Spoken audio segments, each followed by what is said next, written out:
All right, welcome back, guys. I got a nice treat for you. You guys love the video on the 2011 stuff. I don't blame you. They're pretty cool guns.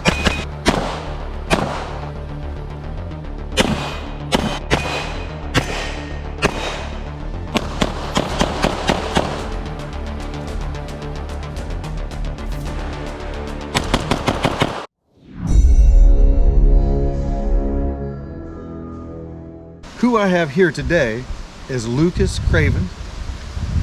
He brought along to share with you his Nighthawk BDS9 2011. I think I've had my hands on it.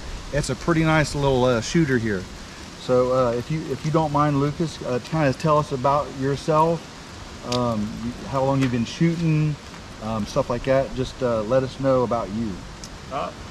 I've been shooting for about 2.5, 3 years now. I started off in the Glocks. I love the Glocks. I wanted to get into some more expensive guns that I wanted to see what it was like, and I fell in love with the 2011s, and I landed on this one, and it's been my baby for a while now. Yeah. Go ahead and pull that smoke wagon here. Let's take a look at it. Go ahead and get in here and look at that gorgeous little thing here. So what I can tell just off the bat, and Lucas can tell you more, but it looks like we have an aluminum or a steel. Is it a steel? It's stainless steel. So you have a stainless steel frame, stainless steel slide. It's aluminum. Is it grip. aluminum? Yep, it's aluminum grip, not poly. Yeah, very aggressive. The stippling is very aggressive. It feels super nice in your hand. Your safety on the heel, it's got a really good kick up, so when you're grabbing it and you grip it, you don't slip off like some 2011s. Yeah, full dust cover, nice weight out front, no stupid ambi safety. So Lucas, what are the features or upgrades you like this, because you do have other 2011s? What separates this particular Nighthawk kind of away from maybe the Bull Armory that you have and stuff like that? What do you like about this particular gun? So first off, the grip is just phenomenal. The aluminum grip with the really hard stapling, I love it. I love the weight of it. It's a heavy gun, but when you're in transitions and all, like moving from target to target, the weight kind of slows you down. Instead of like with my Bull, I'll go over the target a lot. Man, just the fit and finish is just phenomenal. I mean, the gun is stock other than the SRO, and it just, I don't necessarily know if it needs anything else to be better. Yeah, you got a nice flat trigger there. Things that I kind of looked for when I used to shoot these was a nice flat trigger. The aggressive stippling thing, it comes ingrained in this aluminum grip. It's very aggressive. It sticks to you, but not so much that you can't like manipulate the gun, you know, doing. Yeah, when you're doing a magazine change, yeah. You know, I'm easy to kind of come over, but it's not so aggressive that it wears out my hand either, you know, because I have used one where they wear out my hand, and this one doesn't. And how many rounds do you have on this particular gun? I've probably got around, I've probably got about 2,000 or 2,500 rounds through it so far. Okay, and I know that he has not cleaned this because we opened it up just a minute ago, and the thing runs like a top, right? It runs great. Is there any ammo that you have seen that it doesn't like? So I like the 147 grain Federal red tip ones, the Syntec. So I usually just run that in it. I've run some 115 grain in it, and it did good with it. I just like the softer rounds. So far I haven't seen, I don't even know if I've had any malfunctions with it, other than just me, user error, not ammo error. Okay. Yeah, we'll kind of test some accuracy. We'll kind of go over some of the magazines that may work with it and may not work with it. I got some in a bucket. We can try some out, and then we'll just kind of touch base on that throughout this today. And we'll shoot some drills. We'll shoot some stuff, and you'll get. So, what kind of optic do you have on here, and what kind of plate or does it take? What kind of system does it have? You know, like some of the other firearms manufacturers, they make it so they can fit many different firearms, but maybe not as good as like a proprietary fit stuff. What do we have here on the Nighthawk? So factory, it come with an RMR plate with the iron sights built into it. The iron sights was on the back the optic plate slides on it and it holds in with a pin. For this particular SRO, the Trijicon SRO, you had to have a dip or it has to be flat in front. So I had to order this from Nighthawk. It was pretty cheap. It was like $100. So you can run the SRO and then you could run the Trijicon HD, RMR HD to anything that hangs over. So that was the only thing that I ever had to do with it as far as optic plates go. Other than that, there's no movement in it. Feels great. And I just like the way it locks in. So, since it is the SRO, you can't really get any backup sights or a plate with backup sights, right? Correct. Yeah, if you wanted to use that, then it kind of just takes that backup sights out of it. Okay, so it kind of puts it in like a game gun category. Correct. Because you don't have, unless you kind of milled something up here, kind of like what the Staccato HDs are doing, kind of milled up there, maybe, possibly. I don't know. Right. Okay, yeah, that's cool. Yeah, there really wouldn't be no room for it front or back if you did it, so you would have to come up in here. So with the trigger feel, I think I've already felt it. We'll put it on a trigger gauge to see what it is, but as far as the feel, it feels really solid. It feels to me like maybe a 4-pound trigger. Yeah, I was going to say about 3.5, 4 pound. Yeah, but it is a smooth, nice little rolling brake on there, and we'll go into a little bit of the trigger feel and mouth feel and all that sommelier stuff. But is it something that you like compared to your other 2011s? Yes, the trigger is super nice on it. Super, just a good wall, a good crisp brake. The return feels really good and crisp. If you pin it and then come back off, it's feeling really nice. And then I love the flat trigger just because of finger placement. Yeah, nice flat trigger, skeletonized hammer. Very important for people that don't know that you want to lighten up your parts. If you're going to make this like a super game gun, in order to lighten the trigger pull and have it stable and consistent, you need light trigger components. Otherwise, you know, the usage of it, and it's like barely sitting on the sear. Once you start eking out a lot of the performance of a 1911 trigger, you need super light components, just so you in case you feel like upgrading your guns. Otherwise, you know, it may feel good for the first 100 rounds, but eventually you'll probably have hammer follow or whatever, and it'll start ripping and then everybody gets mad at you. You know, everybody smiles at first, but then they get mad at you because you shouldn't have an automatic firearm. So safeties, I see that it doesn't have the ambi safety. Do you end up missing that, or? I'm a right-handed shooter, so for me, all I need is the thumb. I will never flick that with my finger. And then kind of goes back with what you were saying with the hammer. You know, it's just less moving parts or less weight on the gun, per se. But no, I don't miss it. And like I said, the safety is super crisp. It's just a really nice. Yeah, I absolutely, I don't despise ambi safeties, but they're usually so huge and so big to be marketable for people that think they need that kind of stuff. I usually just take mine off. If I have a 1911 or a 2011, will take that ambi safety off, and I will just make sure that I take the time to practice manipulations with a support hand, with the actuating the thumb safety with my support hand, in case, you know, you're at a commission with your right hand, you're still getting those reps and that training in to be able to manipulate the safety, because, you know, 99.9% of the time you're going to be shooting it with your strong hand. Why do I want some extra control there to get in the way? And I've actually had at a nationals match where a big ambi safety kind of came up, and it's my fault, but, you know, in the heat of the moment, you just kind of hit with your meat of your hand and it just kind of clicks just enough, and then you're pulling on a trigger, and you don't get your shot off because you mess with that until you figure out, hey, I need to put the safety back down. Right. So it kind of gets in the way. I've done that too. When you know, just the way you're grabbing, sometimes you have to be. So like what I do, I rest that thumb on that safety, and that way I know that thumb is, that safety's down. Yeah. So yeah, with the safety, the grip safety looks like it has a nice little got a good hump on there. Yep. Yep. Fits your hand good. Yeah, it's well put together. I see that you don't have like big, monstrous, bulbous magwell. Do you find yourself like pining for something like that, or your reloads kind of just suck right in? I've never used a massive MAGWELL, so I don't have a good comparison on that. But what I do notice is that on my transitions and putting my magazines in, that it just feels good anyways. So I haven't noticed that I needed a bigger MAGWELL. Okay. So that's always a good thing when you don't have to spend money on things that you probably don't need. right. I don't know what I'm missing. There you go. Fit and finish of this, I'm always comparing, new firearms that I'm looking at to my older ones and ones that I've seen that I couldn't afford. But what I see here is just go ahead and zoom in on this top here. Look at those serrations. That's wonderful.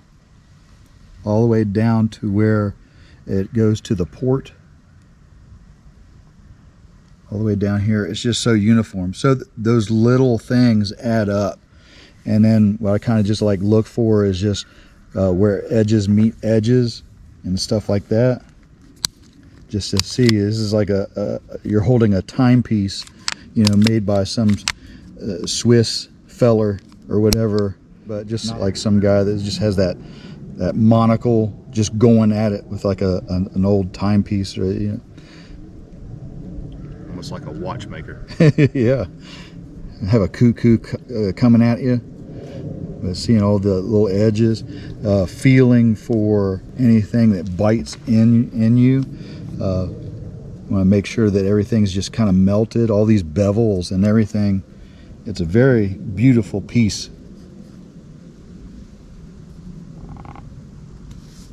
Because you got to understand that you're paying top dollar for these things. So just hearing how many rounds Lucas has put through the firearm, you spend a lot of money on this stuff, but you get quality and longevity, and that's the big key.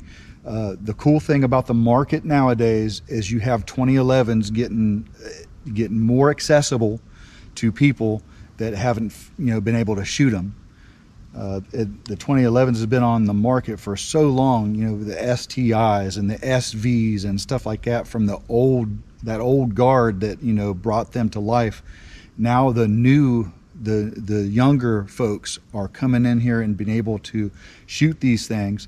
But this right here, and with how many rounds that Lucas has been putting through it, how many malfunctions that he hasn't had, you pay for that.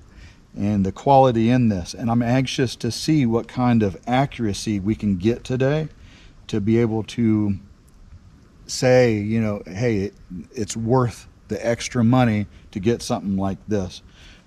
So if this is something in the budget, we'll find out today, if it's something that you want to step up to in your shooting career. But so far, this is a pretty nice piece right here. The Nighthawk SDM, BSDM. BDS9. BDSM 9. BDS9. So I'm using this, my wife's big stick mag. It has the spacer in there. It's old timey. We'll see if this runs through it. We'll shoot a few rounds while we warm up here.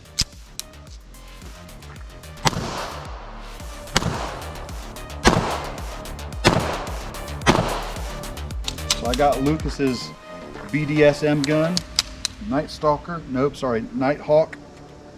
I'm going to try it with the Prodigy mag. This is the Prodigy big stick, 26 rounder. So we'll see if this runs in it.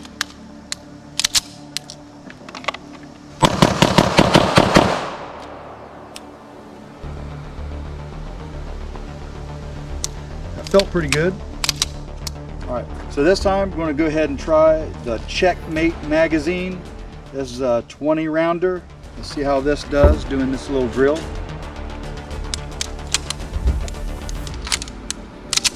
I'm just going to go from a low ready here. Ready? Yep. Up.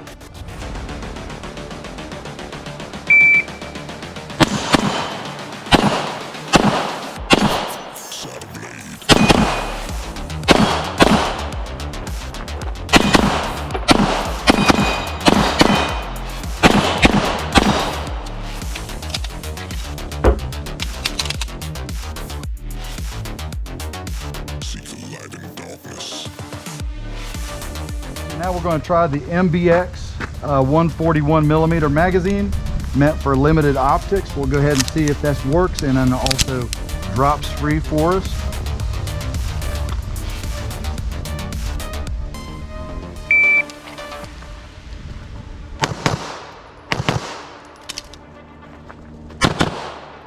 We're at 25 yards.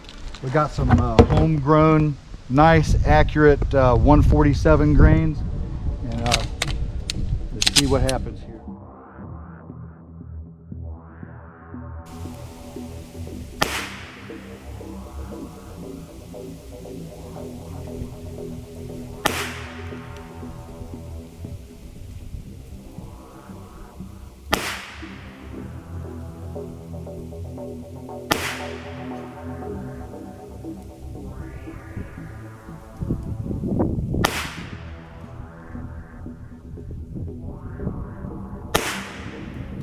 "25 yards. That right there was a bug attacking me and I lost concentration.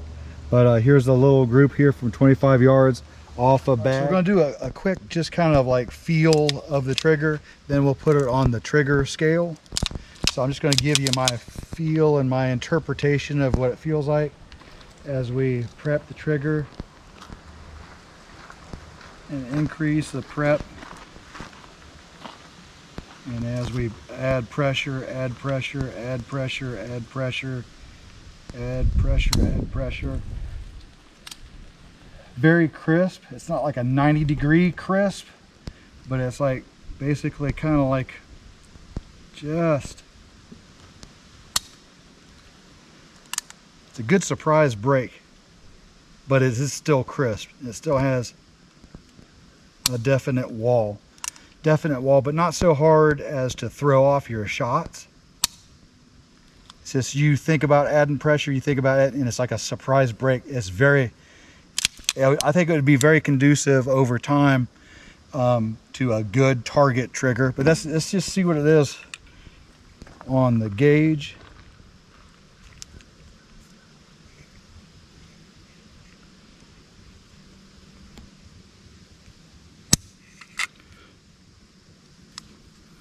All right, 3.65.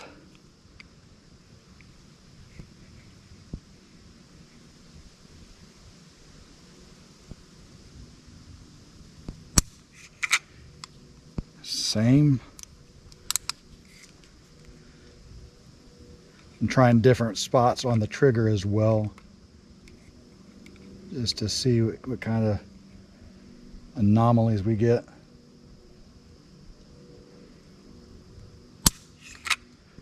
Okay, below it was like a little bit over.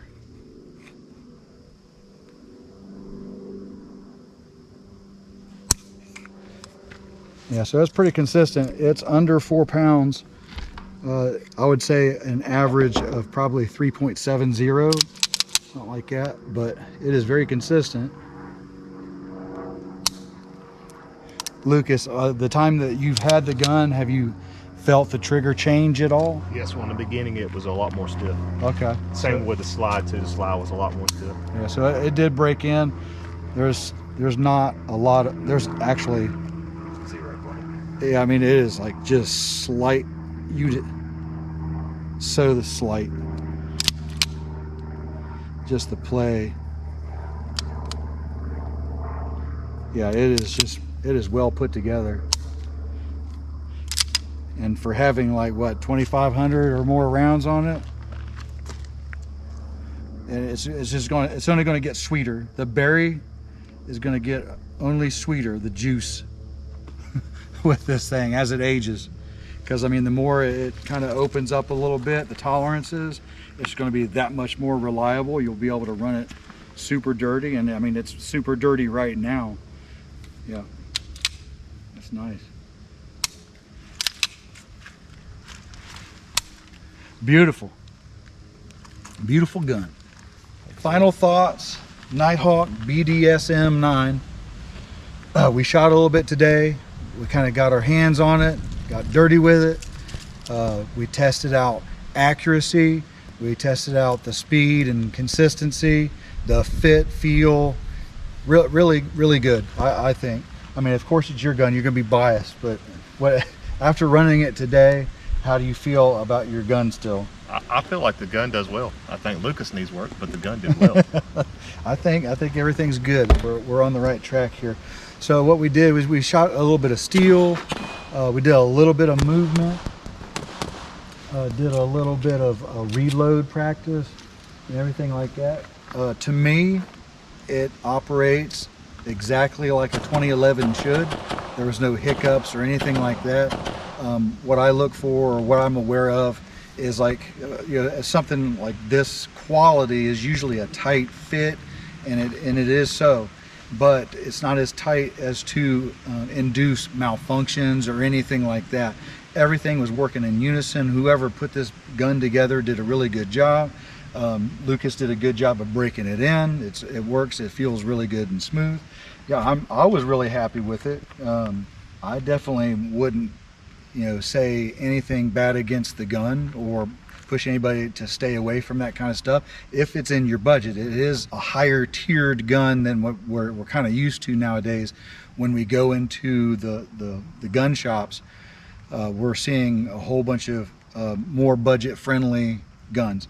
But if you see this on the shelf and this is very interesting to you, definitely wouldn't push you away from it whatsoever. So during the course of this, I did run some of the magazines. You'll see with the pictures thrown in. All the magazines that I had ran flawlessly with his Nighthawk. It was good to go. So thank you so much for staying this long and seeing two guys with gray beards shoot firearms. It is greatly appreciated. I appreciate you hitting the thumbs up, the bell, the subscribe, all that stuff. Thank you so much. Returning folks, thank you very much for supporting the channel. I love you. God bless.